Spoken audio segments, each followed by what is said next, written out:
আজকে রান্না করব ক্যাকড়া মরিচ। ক্যাকড়া মরিচের জন্য আমি এখানে টমেটো কেটে নিয়েছি। আর রান্না করব এখানে আছে শিং মাছ। শিং মাছটা ঝোল করব। শিং মাছ দিয়ে আলু একটা দিয়ে ঝোল করব আজকে।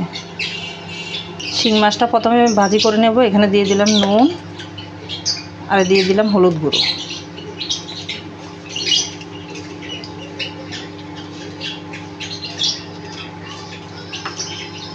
এখানে তেল গরম হয়ে গেছে, এবার মাছগুলো আমি ভাজি করে নেব।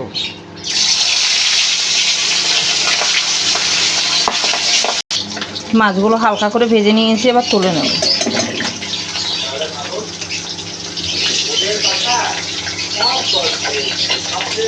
আমি এই তেলে ক্যাকড়াগুলো একটু ভাজি করে নেব। এখানে একটু সামান্য নুন দিয়ে দেব আর দেব হলুদ গুঁড়ো। এই ক্যাকড়াগুলো আমি একটু লাল লাল করে ভাজি করে নেব। আমার ক্যাকড়াগুলো ভালো করে ভাজা হয়ে গেছে, এবার ক্যাকড়াগুলো তুলে নেব।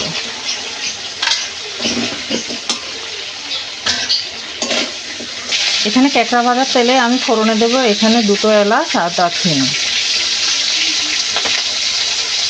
আর কেটে রাখা পেঁয়াজ দিয়ে দেবো।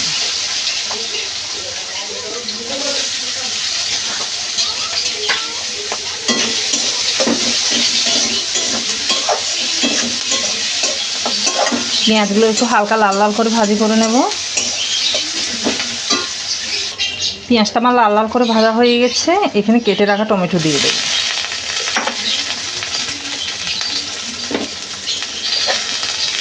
আর পরিমাণ মতো নুন দিয়ে দেবো।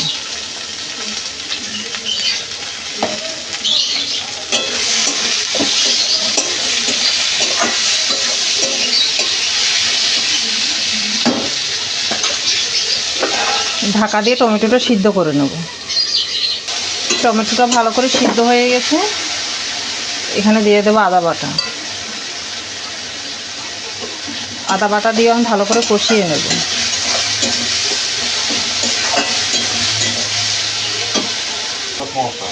আদা দিয়ে ভালো করে কষানো হয়ে গেছে, এবার মশলা দিয়ে দেব। এখানে আছে জিরের গুঁড়ো, হলুদ গুঁড়ো, ধনিয়ার গুঁড়ো আর লঙ্কার গুঁড়ো।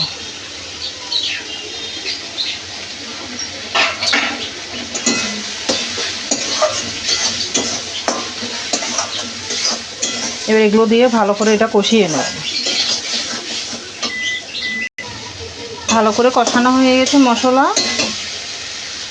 এবার ভেজে রাখা ক্যাকড়াগুলো দিয়ে দেবো।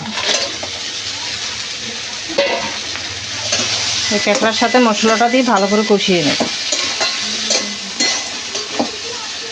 কেটে রাখা কয়টা কাঁচা লঙ্কা দিয়ে দেবো। এটা আমার ভালো করে কষানো হয়ে গেছে, এবার সামান্য আমি একটু জল দিয়ে দেবো।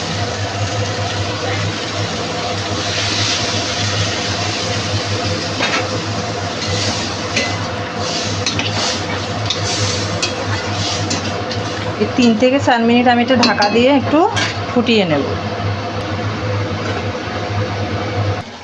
এখানে আমার ক্যাকড়াটা হয়ে গেছে একদম মাখা মাখা করে, এবার নামিয়ে নেব।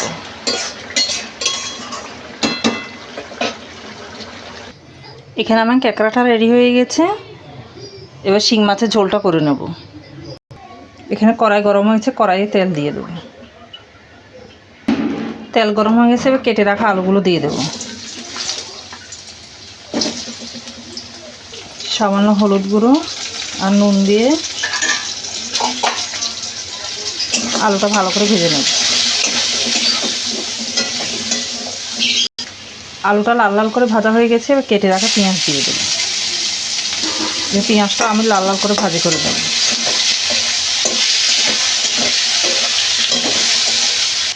এখানে পেঁয়াজটা আলুর সাথে ভালো করে ভাজা হয়ে গেছে, এবার দিয়ে দেবো আদা বাটা। এই আদা বাটাটা ভালো করে কষিয়ে নেব।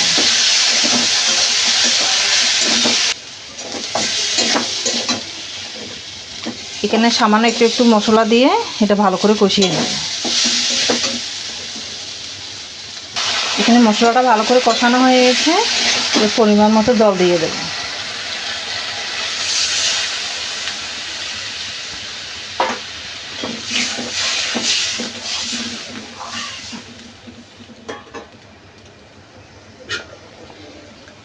ঢাকা দিয়ে এবার আলুটা আমি ভালো করে সিদ্ধ করে নেব। আমার আলুগুলো ভালো করে সিদ্ধ হয়ে গেছে।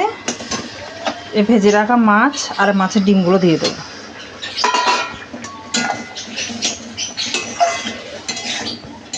এবার 3 থেকে 4 মিনিট এটা আমি ফুটিয়ে নেব। এখানে শিং মাছের ঝোলও রেডি হয়ে গেছে, এবার নামিয়ে নেব। এখানে শিং মাছের ঝোলও রেডি হয়ে গেছে আর ক্যাঁকড়া বোনা। আজকে দুটো রান্না কেমন হয়েছে কমেন্টে অবশ্যই জানাবেন।